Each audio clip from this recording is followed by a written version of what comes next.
Pit stop is vital to every race team's success. Pull off the track, let your team go to work.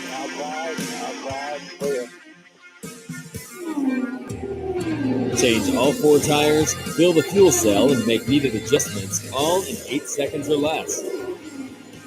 Hey, history was made this weekend, folks. A former IndyCar driver, NASCAR team owner, first driver ever in history to now win an NHRA major event. History was made. Also, Kyle Larson, boy, did he beat him up pretty bad at Bristol. We'll talk about that. Kyle Kirkwood had a great run at Long Beach this weekend, but the ratings were absolutely questionable. We'll talk about that so much more. Hey, this is Pits Are Open, brought to you by Speed Sport, your one-stop shop for all automotive racing news, and helped out by Redline Ace, also for all your graphic needs for racing. Speedsport.com, redlineace.com. A little brain fade there for a moment. And I'm your host, Will Marotti. Alex Smith, our engineer, faithfully behind the board. Boy, another good weekend for McLaren. Oh, yeah. Oh, I'm telling you. I mean, I said before the season started, I thought this was McLaren's year. And not only for the constructors championship, for the driver championship. Where are they at in the points right now? Constructors or drivers? Drivers. Piastri is now second behind Norris, and it's looking more like he's going to be in contention, not just a backseat driver. Yeah. I'm excited though for Alpine this year. Yeah. Gasly finished in the points. Not at all what I was expecting. I mean, that's crazy. I saw a blog post and I thought the guy was like tripping. He goes, Alpine will win races this year. I'm like, what? I believe it. I mean, I guess he qualified 4th or 5th. See, this is what I don't understand. Why is it? I mean, in NASCAR, it's perennially the same monster teams that get it done. IndyCar, it's the same monster teams that get it done. How can there be so much fluctuation from, Mercedes, you can't stop them, to Red Bull, to McLaren? I mean, why is there so much fluctuation on Formula One? The FIA really targets when they do rule changes. They target the teams that are doing well. A couple of years ago, they put in a budget cap based on positions at the end of the season. So if the constructors finish first, second, or third, their budget cap is a lot lower. So they have a lot more wind tunnel time and everything like that. So they don't have as much development as some of the lesser teams. Wow. And I think it's been good. There's been so much more competition, especially this year. Other than a couple of rookies, the only driver that hasn't scored points is Alonso, believe it or not. Are you kidding me? Yeah. Well, I mean, Alonso's been at it for 50 years. I mean, they had to put him in Formula One wheelchair racing, I think. I mean, just come on. Really? W1. I like Alonso, but he's been around forever. I mean, 20 years at least, right? Yeah. I mean, he raced for Ferrari, McLaren. He's been all over. Yeah. And I think, Lance Stroll's father is he's the one that pulls the purse strings over there. And I think Alonso's a good driver. The only reason Stroll's actually placed in the points is he took advantage of some safety cars in one race. But the Aston Martin car is just awful this year. It's really bad. Which is surprising. But again, as in my opening, I mentioned to you, oh, by the way, please go visit our website, pitsareopen.com. A lot of information there. You can all of our podcasts are listed there. All of our past guests are listed there. Upcoming shows are listed there. Information about the shows listed there. Most importantly, on the homepage, right on the top, you click on where it says sign up for the newsletter. Click on sign up for our the Pits Are Open newsletter. It comes out weekly. We've got some great news that we aggregate primarily from Speed Sport. Grateful for our partnership with Speed Sport. But also there's a preview of the show there, what's going to be happening. So there's that. Oh, and you can order our book there. You can order Spirit of Speedway. And I got to say, we have a winner. We're going to extend the contest. We had a winner last week. We had anyone that signed up for the newsletter. We had a drawing for a personalized copy of the Spirit of Speedway. We want to say congratulations. And I don't hate to say it, but I know this guy pretty well. Matt Henninger, won the drawing. So Matt, I sent you an email. I don't know if you saw it. We need A, your mailing address, and B, we want to know to whom we should personalize that copy of Spirit of Speedway. So those are two things that we need.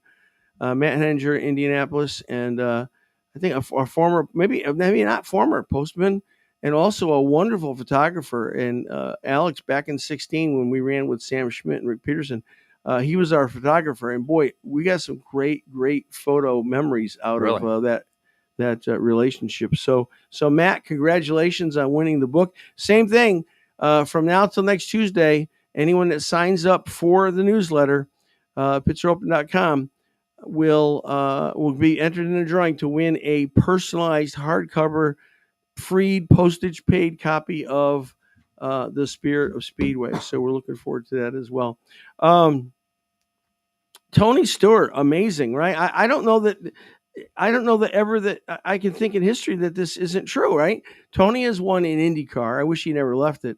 He's won in NASCAR, of course, NASCAR team, Stuart Haas, the former Stuart Haas.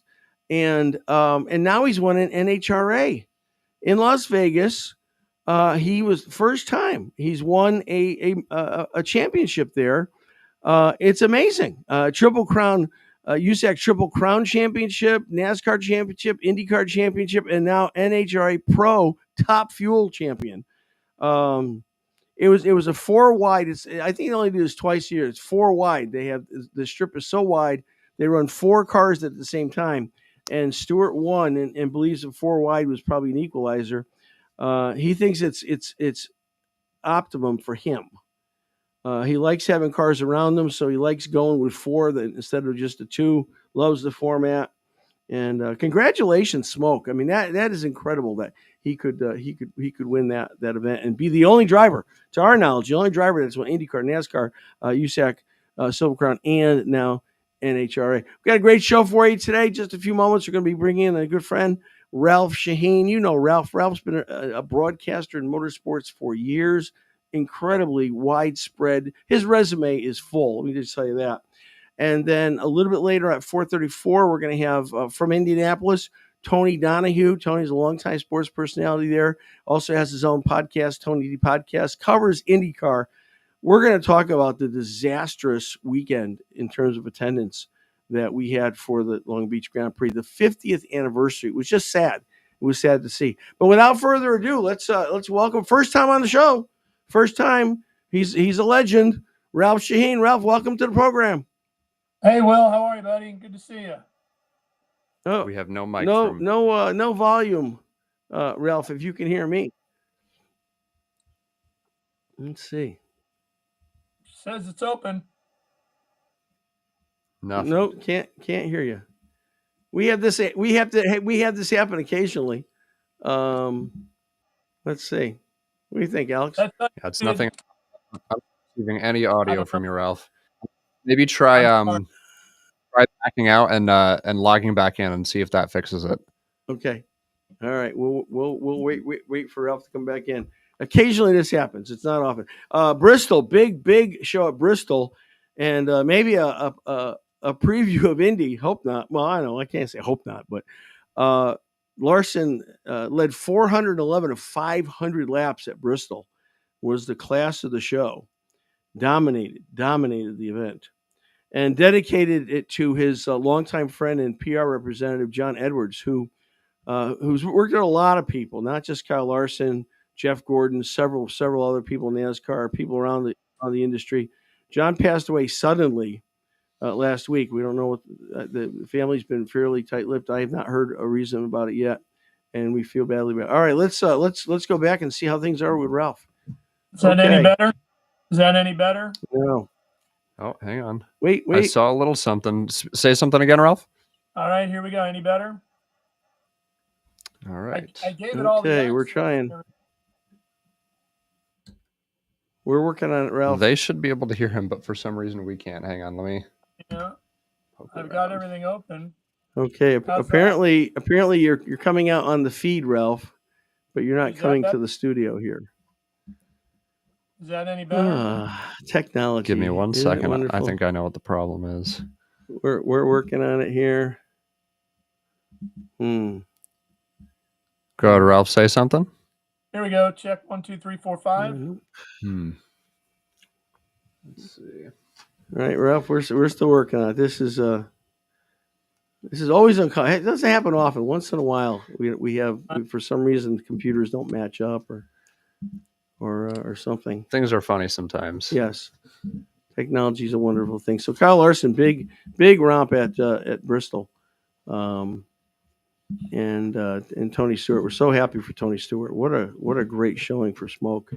And he was a little emotional too. I was happy to see that. One, two, three. Got a family now, wife, children. Just really exciting.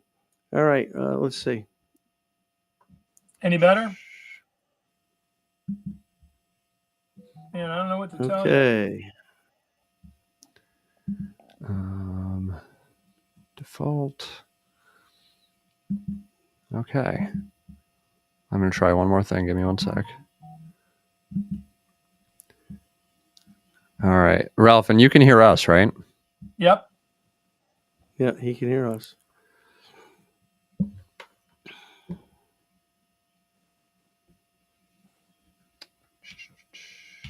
Good. So Eric Waltz All right. says he can hear me. All right. I'm going to try one more thing. They won't nothing worse than dead air. Yeah, Oh my right. God. I'm going to try one more thing, and they won't be able to hear us for just a second. Okay,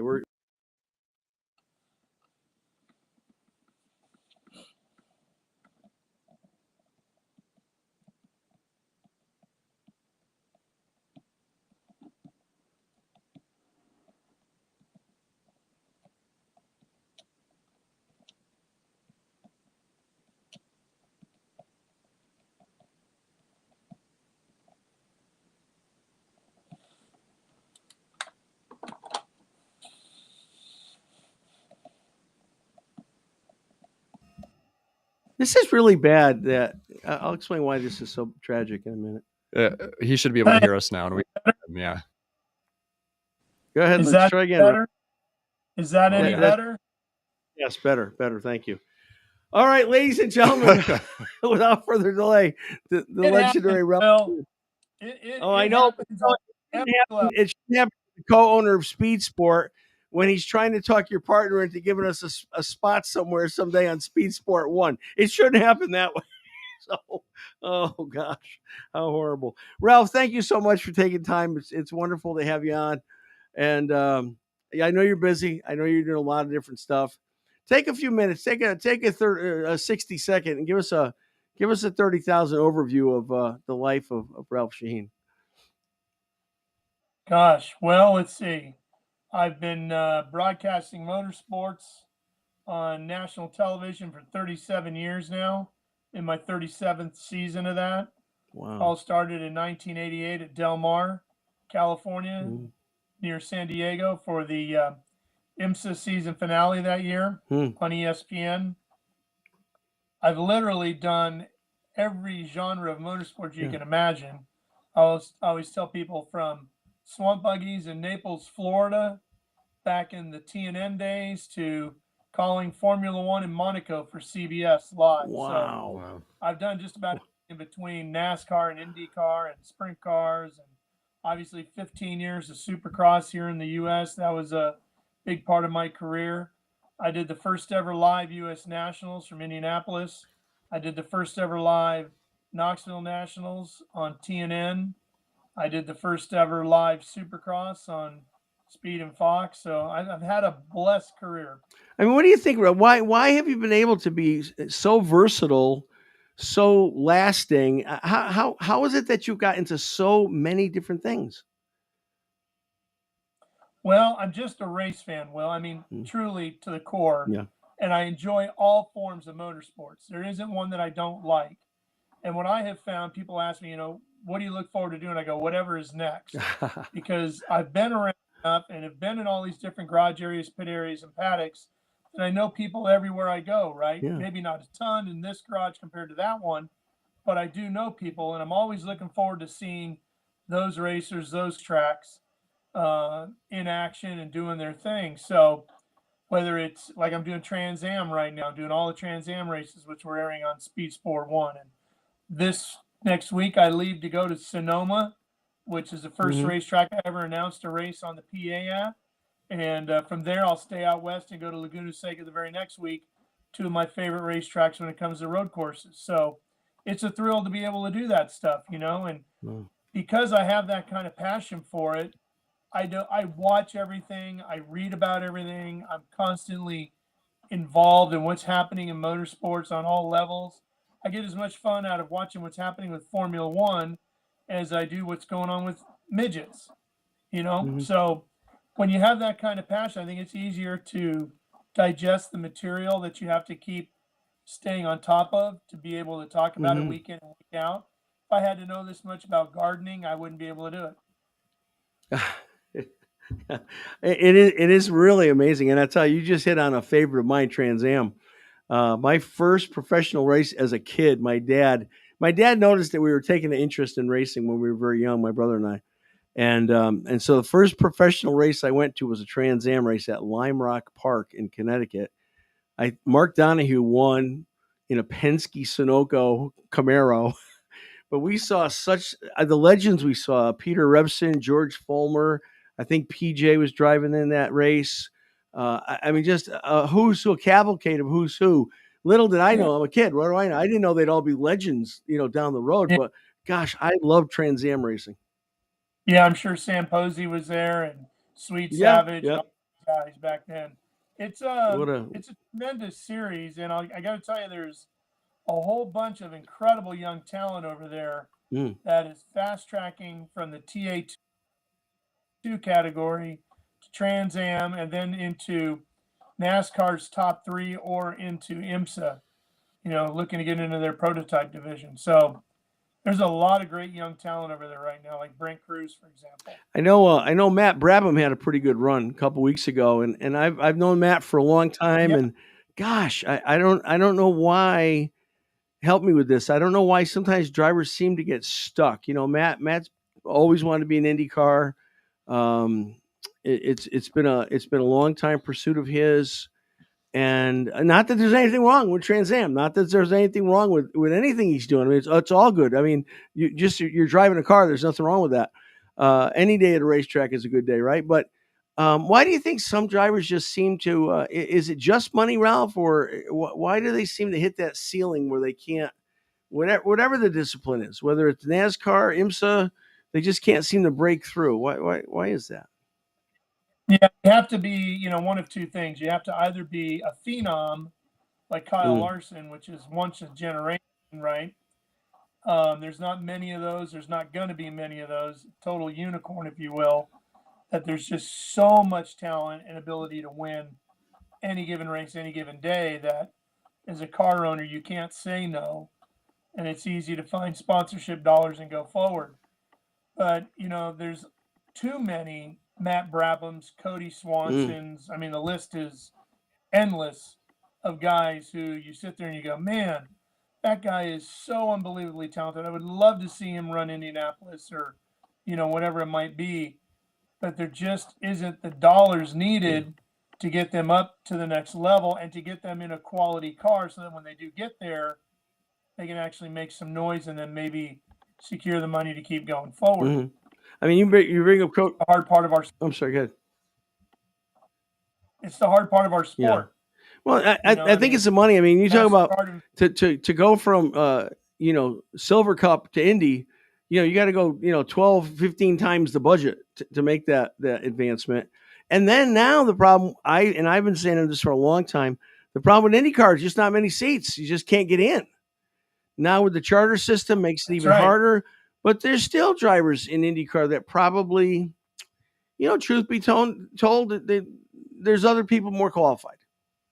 Yeah, but they brought a check. Yeah, but they did. They brought a lot of money. That check is not necessarily their personal money or somebody supporting them that way so much as they have a connection to a sponsor that's willing to come along with them because of the opportunity to be at Indianapolis or whatever it might be. I mean, the budget just to run the Indy 500 is equal to a season in a lot of other divisions. For sure. So, it's tough. Talk about Kyle Larson being that once in a generation. I think Brian Clausen could have been that guy too. I think Brian Clausen was on a track that, killed at an incredibly young age.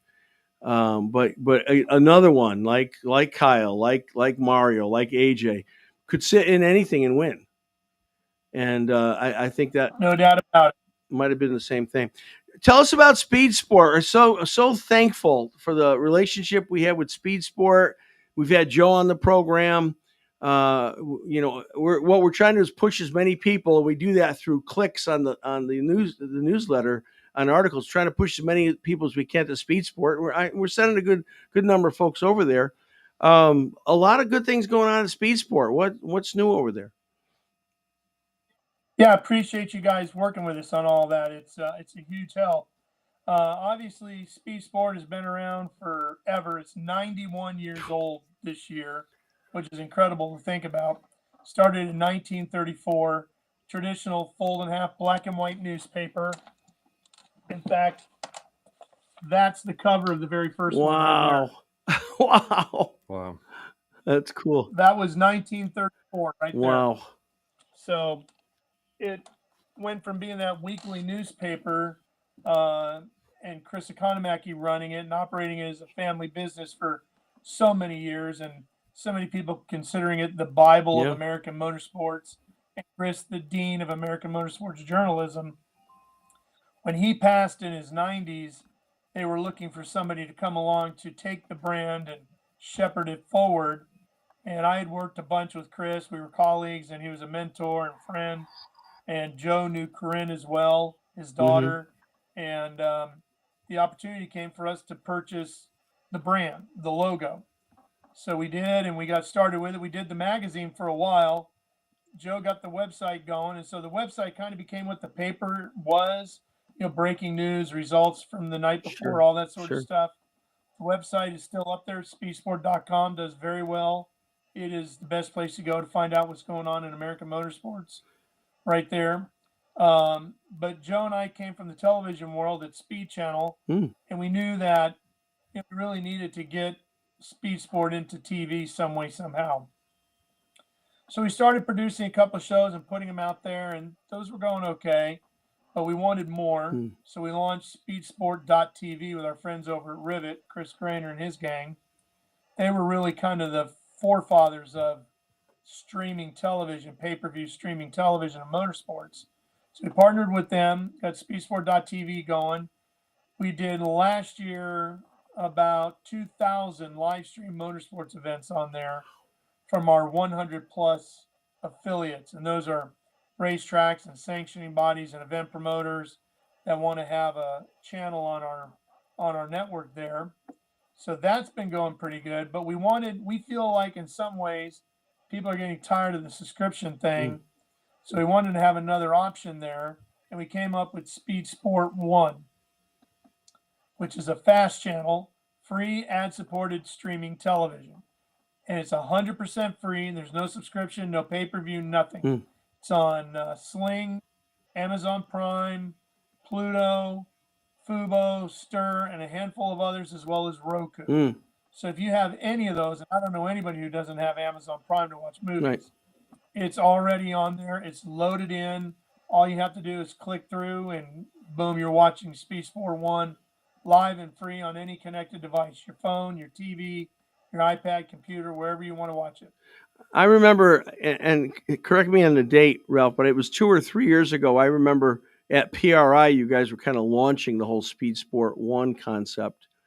And I'm amazed at how far you've gotten, how much expansion in terms of viewership and outlets since what you announced just a few years ago. Yeah, we're actually a year behind. One of our platform partners that we had been talking to wanted us to go. So we announced it in 22, like you said, December. 23, we thought we would be, pretty much where we are right now.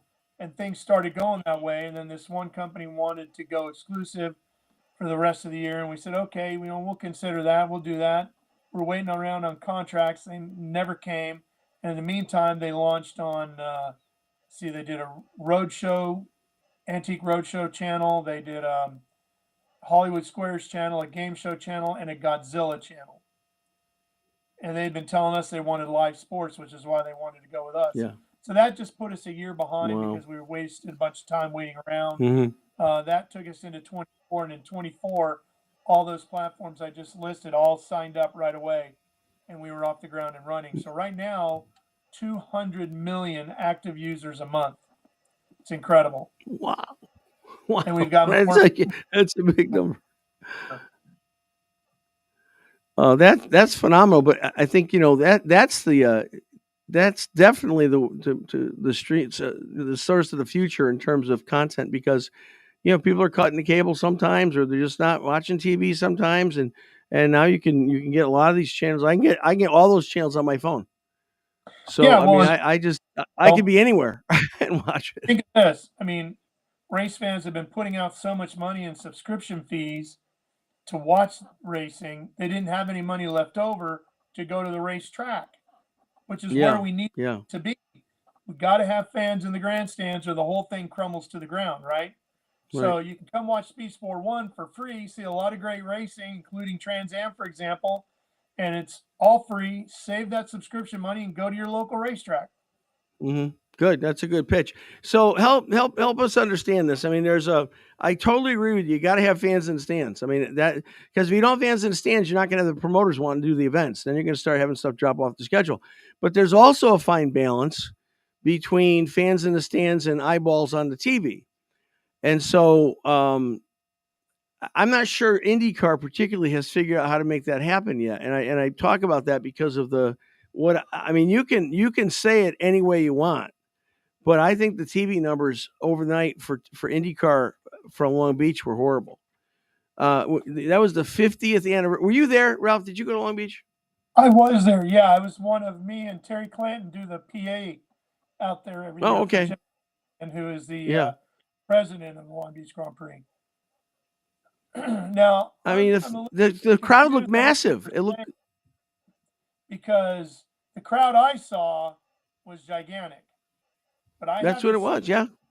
I haven't seen any release numbers, and I didn't get to watch it on TV, so I didn't get to see any camera angles from around the circuit that would have showed off, how big the crowd really was, because there's grandstands all around on a street circuit.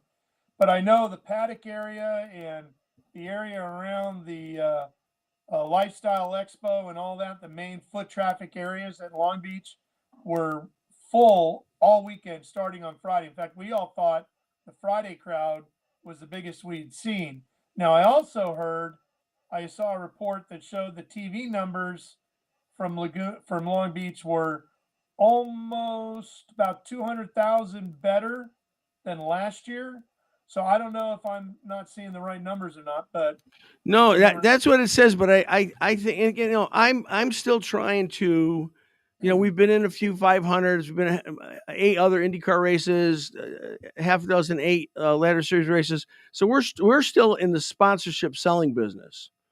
Yeah. And I can tell you, it's getting harder and harder when you're up against NASCAR, you're up against IMSA. These numbers, I mean, this was the 50th anniversary. It was a gigantic, it's arguably the second most popular race on the IndyCar schedule to Indy 500. The crowd, I mean, I didn't see a spot anywhere where they showed TV cameras on Sunday. Like, there's not a lot of people there. Everywhere you looked, it was shoulder to shoulder. It was packed everywhere. So the physical crowd was enormous. I'm gonna say it had to be upwards of 75,000. I mean, it looked like it could have been that full. I'm going to bet for the weekend they're going to push 200,000 for the weekend. Wow, okay. Because that's true. You had stuff going on Friday, Saturday.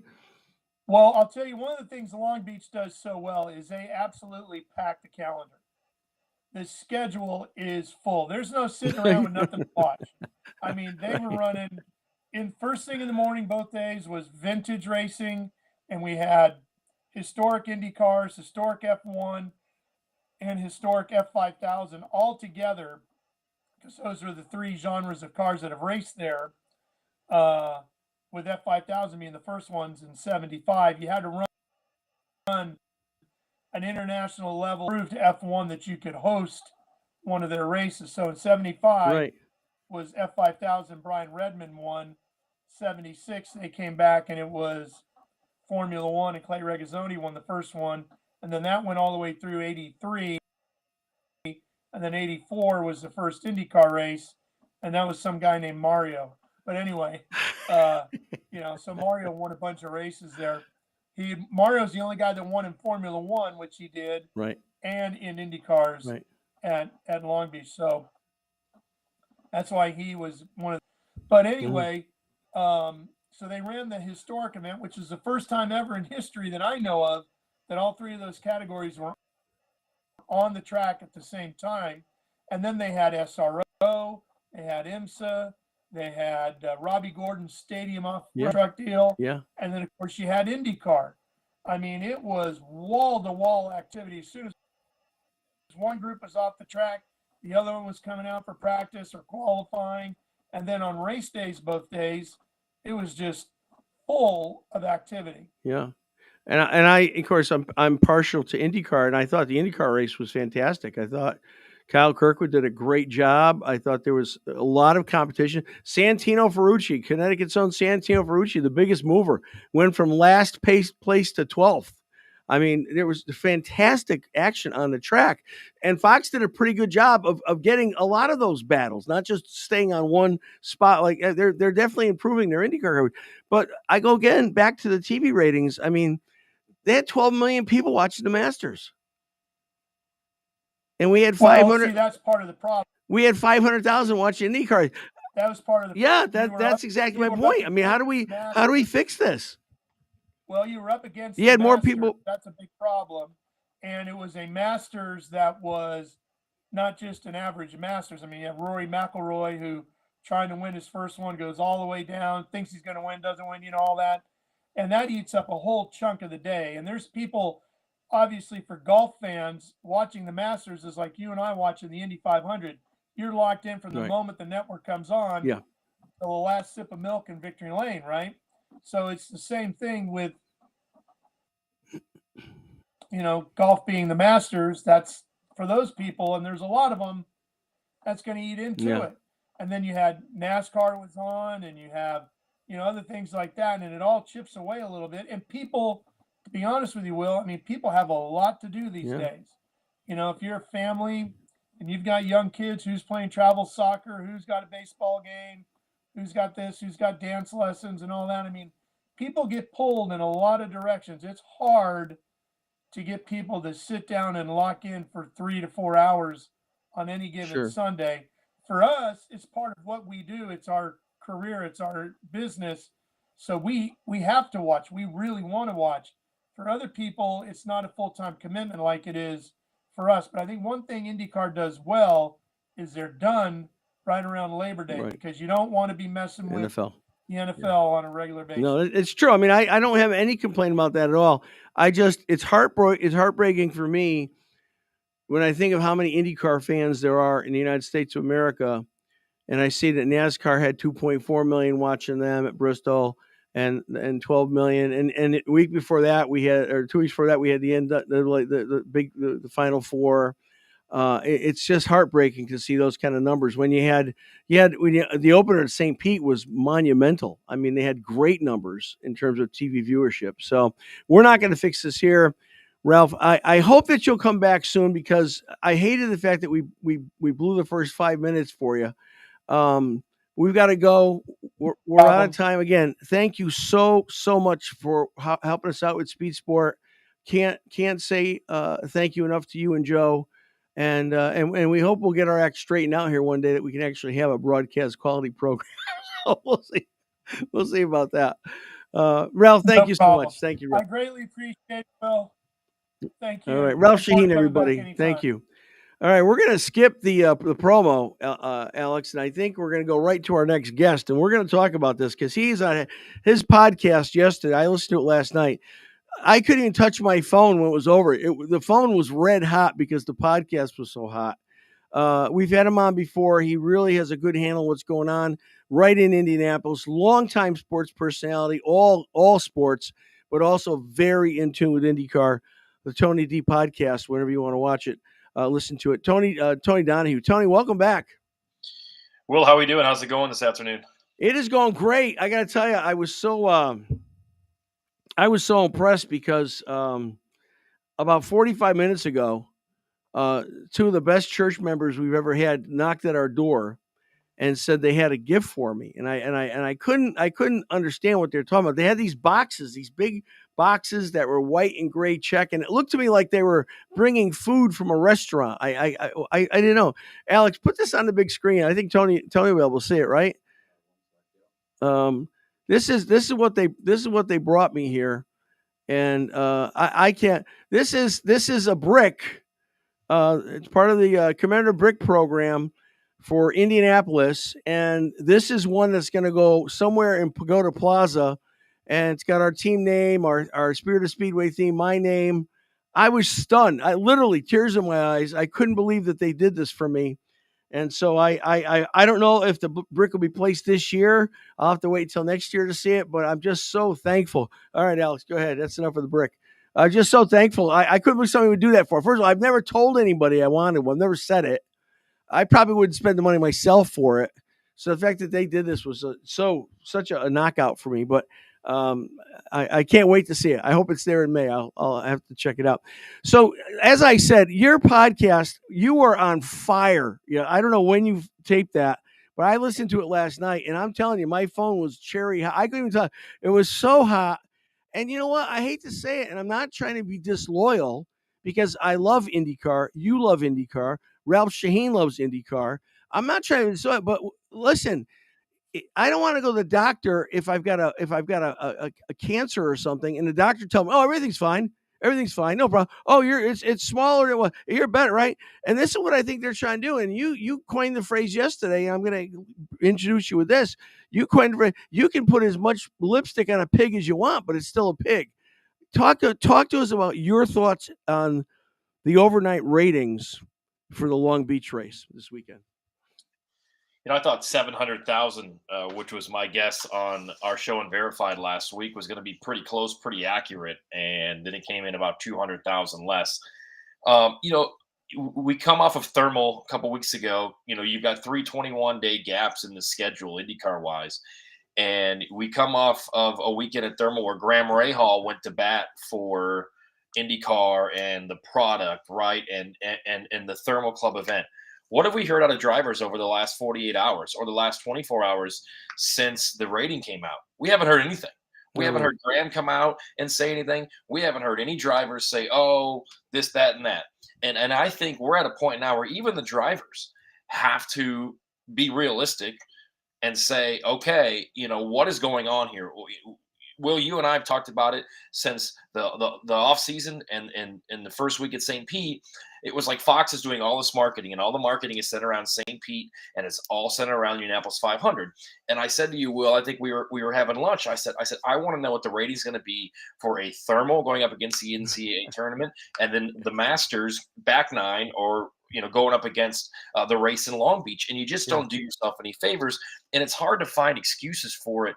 Look, maybe the only thing is the fact that Fox has to have programming to go up against these major events like the Masters and like the NCAA tournament. But still, use that for bass fishing or bowling or whatever else you have on there for Fox. They try to spin it and put lipstick on a pig by saying, oh, well, we're up 200,000 viewers from last year, which, I mean, that's a cop-out. What was last year? USA Network? It was it wasn't even a major network last year. It was USA Network, and they weren't even going against the Masters at that point. It's not mainstream enough. Okay, the Indianapolis 500 is mainstream. People are going to watch it. People know the name. But, how do you get IndyCar mainstream? And you've got to market it, and you've got to have sponsors that want to get behind it. This isn't the 80s and the 90s anymore where cigarette and beer money is backing everybody, and they're using IndyCar as part of their marketing tools. Right. I was at a Speedway gas station yesterday, a half mile from the racetrack, and there was a Formula One advertisement, a car advertisement in the store. Nothing about the Indianapolis 500, nothing about the upcoming weeks heading into the month of May. So, yeah, I mean, it's frustrating, right? Because we're all trying to have successful podcasts and shows, and we do love the Indianapolis 500. But it just seems like there's a lot of, it's a lot of different things that continue to add up. New car, third engine manufacturer. There's no video game. Can we get some Legos? Can we do some things that F1 and NASCAR are doing? And it's just frustrating. And you see them kind of partnering with things for, like we said, the video game, trading cards, a fantasy app, but they're partnering with companies that aren't mainstream, that we've never heard of. And or on the verge of going bankrupt. Yeah, yes. The CW took over the 100 Days to Indy with Vice Productions, and Vice folded 3 months later. So it's frustrating, and I really do, and I know you do, and David Land that I do a show with, we really do try to stay positive, but sometimes in media, you have to be fair, and you have to be negative when it's warranted, and you have to be positive when it's warranted. But as you know, in life, Will, people will always remember when you were negative 10 times more than when you were positive. And you could be positive 9 out of 10 times, but people are going to remember that one time that you were negative. And that's just, it's like, you know what? We're at a point now where we're a few weeks away from Indy. The schedule is lacking immensely. We have three-week breaks before you get to the month of May. Barber being the first week of May, I think, is kind of a disaster.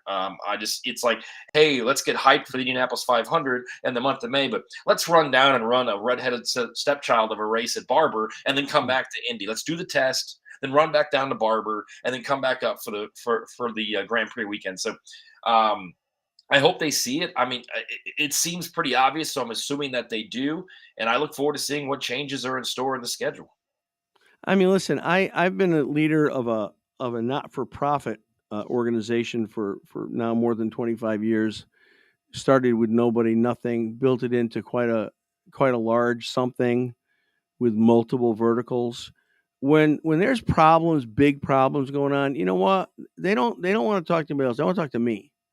What's happening here? What's happening? And I have to deliver.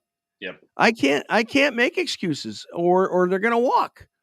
And so, it's frustrating that if I mean, you're an accomplished guy. You've been around for a long time. This is our 10th show. Congratulations. You're on our 10th show. But I've been in the arena. I've had my name on the pit wall. I've been there, right? I'm not saying any of this because I don't like IndyCar or I don't like what's going on. I'm saying this. I love you guys, but you got to get your head out of the stand. Because we can't go on like this. This is not a sustainable model. And when you have the 50th anniversary of the second most popular race on the schedule, and you lose out to the Masters, you lose out to the Masters. You lose out to NASCAR, gigantic. This cannot go on. And I guess part of me is surprised that as good of a business guy Roger Penske is, and he is supremely talented with business. I'm just surprised that there's not more reaction to this. This is like, when are we going to start doing something about this? Yeah, and I think, we talk about going up against the Masters, which is never a good idea. IndyCar is not mainstream Tony, we lost you for a second. Hold on. Nope. Still here. You got me? Just go, Tony. We're gonna try something here. Just get back. Give us about 30 seconds. Go ahead, okay. Alex. Hit it.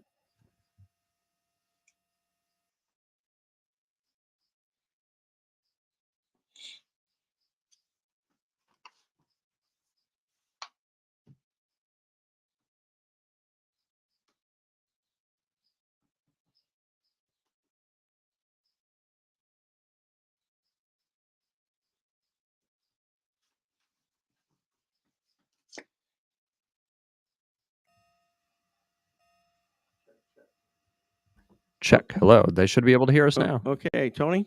Yep, I'm here. You got me? So I apologize. This is a brand new board, and apparently we have to send it back because we had same thing happen with Ralph. We had to reboot the thing, and so when are we going to start seeing? Are we going to start seeing some improvement here? I mean, this it hurts me. It hurts me to see this happen to the series we all love. Well, I think the first thing that has to happen is you have to market the sport, and in order to market a sport, you have to spend money. And we've talked about what has IndyCar done outside of what Fox has been able to do. And I've been told over the last couple of years that sometimes IndyCar's budget is handicapped or marketing budget is handicapped because they don't have the money. Well, now you have this money from Fox. You're on every race is on Fox. You should have like what are we doing and what works? Okay, so they're bringing in these influencers that have 5,000 to 7,000 followers. Like, is that really helping out? Because all those influencers are doing are standing on pit road, doing dances, not promoting the fact that the race starts at 4 o'clock or 4:30 on Fox, not giving any information. It's the influencers going, look at me, I'm here behind the scenes. So what about some of these mainstream podcasts, some of these TV shows? What are people watching right now? There's a lot of avenues that you can do to promote a race and to promote a series. I mean, here we are midway through April. I've yet to see a billboard for the Indianapolis 500. I think Meyer here locally, the local store, just got their Indy 500 shirts in. You go down Main Street. Can I get a schedule banner of what's going on? I have a friend who lives on Main Street, and she said, "Where do I find the schedule at? Do I got to go online? What do I got to do?" Right? And I've done this in marketing a lot of situations in my life. You can't. You gotta like spoon feed people. Everything's at the palm of their hands. We live in a highlight world, right? Where, oh, well, I tuned into an IndyCar race and it was follow the leader for the 7 laps that I watched. So that wasn't really entertaining. And a lot of it too, and we've talked about this, and, Will Powers has told me multiple times how hard it is in IndyCar right now. But it's like, well, wait a minute. From the casual fan, right? You watch a baseball game. You watch an NFL game. You watch a golf match. You watch the Masters. You've got 5, 6, 7 players that are involved. You watch an NFL game and anybody can win any given Sunday. As a casual fan, if I've watched the last couple of IndyCar races, I'm like, well, Alex Palou's dominant. Andretti Autosports won a couple races. Again, Team Penske's won the last 2 Indianapolis 500s. The competition up front really hasn't been, I think, what IndyCar would like. And maybe you change that by going back to some ovals possible. But, sometimes when you tune in and it's follow the leader and everybody's standing in line and nobody's really getting racy, for the casual fan that may have a very small time span to capture that new fan that may be flipping through on Fox. So I think with the hybrid situation really hasn't worked. Let's just be honest here. All it's done is added 170 plus pounds to the back of the car. Yeah. They know it's going to slow down things in the month of May because they're doing an Indianapolis 500 test next week on Wednesday and Thursday morning, we're going to get a qualifying sim. So they're saying, hey, how much boost do we need to get back to the 234 range that we were at last year for the pole speed? So that's kind of, I think that was, Honda really wanted that, and you did it for Honda, and now Honda's probably exiting stage left at the end of 2026. So what are we doing? Again, a lot of written checks that haven't been cashed yet. Well, again, and I know, like you mentioned, we haven't heard anything from the drivers. Well, I don't want to hear from Devlin DeFrancesco. I want to hear from Will Power. I want to hear from Scott Dixon, maybe Joseph Newgar. I want to hear from the big boys and the guys that have been around. Dixie been there 20 plus years. I want to hear from these guys. What do you think should be done? But I'll tell you why they're not, because I think there's fear. I think there's fear in the paddock. I think people will not speak. I don't think people want to go against the management for anything because I think they're all afraid. And again, maybe I'll be afraid. Maybe they'll park a satellite over my church building or right over my studio building, and they'll start cutting me off every time I talk. I don't know. I'm just saying. I just feel like somebody. And thank God for you. Thank God for David Land. At least we're getting some voices that are questioning what the heck is going on here. I'll tell you something. An owner told me this. I won't say who. An owner told me this a number of years ago, and I didn't believe it until now. This is the first year I believed what he said. He said, "Will, I'm telling you, they only care about the 500." I'm like, how can that be possible? He goes, "Watch what they do." And so now you look at this and you go, okay, the 500 is going to take care of itself. It's going to fill up. There's going to be 300,000 people. It's a cash cow. You don't have to worry about it. Everybody's going to go. Everybody's going to show up. And then we're going to go to the next race. And there's going to be, nobody there. And the TV ratings be 300,000. Yeah. I mean, it's somebody said this to me, and it's there's the winning logo and there's the losing logo. And the winning logo is the wing and wheel at IMS. And then there's the IndyCar logo. Yeah. So let's try to stay with some positive, okay. Right? Seemed like Long Beach crowds were up. St. Pete, I was there. Crowds were certainly up in attendance for a race. And what I liked most about St. Pete is you didn't see people walking around, the casual fan wearing Formula One shirts. People were buying and wearing IndyCar gear. And in the past at St. Pete, it's been a lot of people wearing Formula One gear. Yeah. There is great races on the schedule, right? I cannot go back to Milwaukee. Iowa was a dud last year, but hopefully the racing there gets better. It is though. It is, the Indianapolis 500 is the Super Bowl, and everything else is, week 2 of the NFL. And that's probably giving them a little bit too much credit because they would take week 2 of the NFL over anything. It's like, hey, we have this huge event. How do we get these people to convert and watch the next week? Well, it's hard for the casual fan to tune into Detroit because it's now a street course race. Wait a minute. I just saw these guys going 225, 230 miles an hour, putting their butts on the line every lap, going for it. And then a week later, they're on the street course. It's slower. It's not as exciting. Half the liveries of the field have now changed over to another sponsor. So if I'm looking for Joseph Newgarden's Shell Pennzoil car, it's not there because he's in the PPG car the next week. So I think some consistency in that. I do like Formula One and the fact that all their cars, and McLaren does this a good job too. Obviously, they have a Formula One team, but all their cars are very similar, right? Even if it's a different sponsor, you're changing it over, but the livery is the same. So as the casual viewer, I can say, oh yeah, of course, I know that that's Joseph Newgarden because he was in that car last week.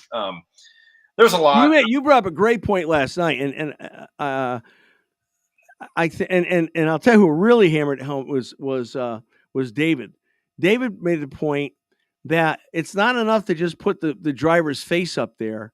You really need to put the car in the livery up there because, listen, Ray Hall does as good a job as anybody in the world doing regional sponsorships. So they may come up with a different livery at every track. Yep. God bless them. I don't care how they get the money. It works. But the fans don't know. Oh, we don't know it has to be 15, 30, or 45. The average fan doesn't know that. You got to see what the car looks like, what the color, at least the color scheme is. So I think those kinds of things are important. But why don't they do this, Tony? We're talking with Tony Donahue from Indianapolis. Why don't they take guys like you, David Land, get a few others, put them in a room with the executive and say, what do you guys think we should do? Because this is not work. Clearly, this is not working. This is not sustainable. And I'm telling you, when there's problems at church, I bring people in and say, what do you think I should do? I call my mentors. What do you think I should do? I don't think that's going on. I think the phone ends at 16th and Georgetown. I think the phone line doesn't go back and forth after that point. You're going to get me in trouble here. I feel as an independent journalist or whatever I'm called, influencer, whatever you want to, podcaster, doesn't matter. I think we live in a world now where it's not just newspaper and local TV. And sometimes there are people in all sports, especially here in Indianapolis, which is more of an old school feel mentality, I think, than other major cities when it comes to markets like this that rely on that. I'm not always negative. I do. No, you're not, and nor am I. I mean, I'm basically a positive. I've been a pastor for 30 years. I believe in hope. I believe in progress. I believe in redemption. I believe in second chances. I believe in all this stuff. Alex, go back to my brick for a minute. Hit me on a string here. Listen, I'm 45 minutes ago in my office. And they bring this in. 2 of my church members bring this into me. I'm crying. Why? Because I'm going to have my own brick in the Pagoda Plaza. Why? Because I don't like IndyCar? No, moron, because I'm in love with the place. I get goosebumps when I get there. I love everything about it. I will fight for it. I will go after it. I will pay more money. But don't tell me what movie was that in, Tony? What movie was that in? Don't tell me it's raining when you're urinating down my back. Come on, let's go here. This is a great product. IndyCar is the best racing in the world. We've got to figure this out. Yeah. And look, I think they look at myself as, oh, well, maybe we already have his audience, right? Maybe the people that are following him, but my ideas are, hey, this is what's better for the sport. And nobody wants to feel like they're not the smartest person in the room. So maybe that's why I'm not brought in. I think that there's a lot that goes on of like, okay, this is what we need to do and should do. But who's coming up with these ideas, Will? Is it somebody who they hired at 24 years old that wouldn't know Rick Mears if you walked by? You wouldn't know, and look, I'll be the first to admit, I don't know much about the mechanics of the car, but I'm smart enough to go talk to somebody who does. Figure it out. Yeah. I don't know. It's very tough. I felt like there's been a lot of good and positive momentum being built in IndyCar last year, the last couple of years. And here we are in the first 3 races, and it's just been a complaint fest. And I'm part of that. I own that. But I don't think that my views and my opinions are unvalid, unfair. I think they're very fair. They need to be addressed. And I feel like there's other people in the media too. There's a lot of people in the media that have a connection with IndyCar. There's monetary exchanges. I'm not one of them. So I don't have an How do you get that, Tony? How do you get that monetary exchange? And I want them to know that when we critique and we tell them, like, what are we doing here? Yeah. Like, I would say that I'm one of the best in the IndyCar paddock that has the best driver relationships, knows what they want to see, and has a really good touch on the fan base. I get people tweeting me, texting me. I mean, it's constant, especially during a race or yesterday when it came out. I mean, it's like, hey, what do fans want to see? And I know you want to bring in a new audience. I totally understand that. You can't live in the 35, 54 male audience for the rest of your life, even though that's where the core is. But if we're going to get younger and that's how we want to trend, why do I go to the Children's Museum in Indianapolis and go to the gift shop and I can't find anything IndyCar, but I can find a Formula One Lego set? I can go to Meijer. I can go to Target. Walmart, get NASCAR diecast. Like, to me as a kid, that's what got me into it, was going to Kmart and buying an IndyCar diecast or buying a NASCAR diecast. Why can't I do that? And that's kind of where we are. And that's how you continue to grow and get that next generation of fans at the racetrack. Yeah. I mean, that's why we wrote our book. We wrote our book, Spirit of Speedway, just so that we had. I cried last week. We had books in some school, a school in Lawrence. What's that? North of Indianapolis, northwest. In elementary, they were reading and gave me. I got videos of little kids reading our Spirit of Speedway book. I'm sitting there crying because that's what we want to have happen. We want kids to fall in love with IndyCar, but we're not. I don't feel like we're getting the support on the other end. Yeah, I mean, there's a lot more that you could do. I mean, you should be going into schools, heading into each race, or local boys and girls clubs or local organizations to say, hey, kids are free. We'll give your parents a GA ticket for free to Saturday. Hope they come out on Sunday for the race, buy some souvenirs, buy some concession stands, concession food, and just get hooked because, Indianapolis, you get hooked on because there's the tradition and there's concerts and everybody's doing it and it's the place to be. You're not gonna be able to replicate that too much at let's say Mid-Ohio. But hey, if you go to a local, school or Boys and Girls Club, like I said, YMCA, hey, that's getting younger kids. And you may only be getting 30 to 50 kids at a time. But if you do that 7, 10, 20 times a year, that's 1,000, 1,500 people, and then you just continue to grow from there. So I don't know. I'm sure that they're trying things. I'm sure there's a lot more that they do that I don't know and that we don't know. I'm sure they would love to tell you that.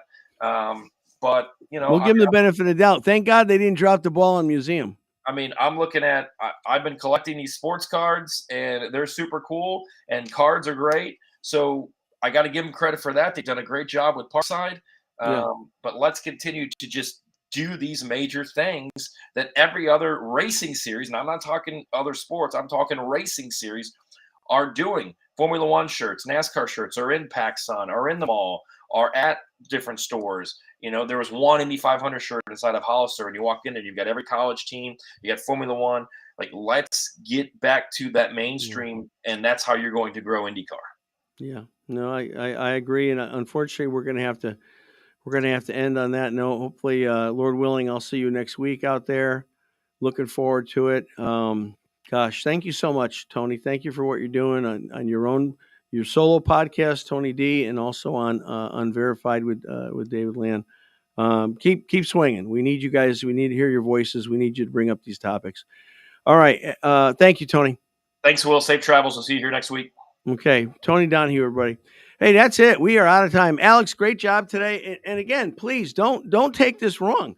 I mean, I'm literally an hour ago, I'm in tears because two of my members presented me with this gift this is the replica of the brick that will be at the placed in the Pagoda Plaza. And I'm like, are you kidding me?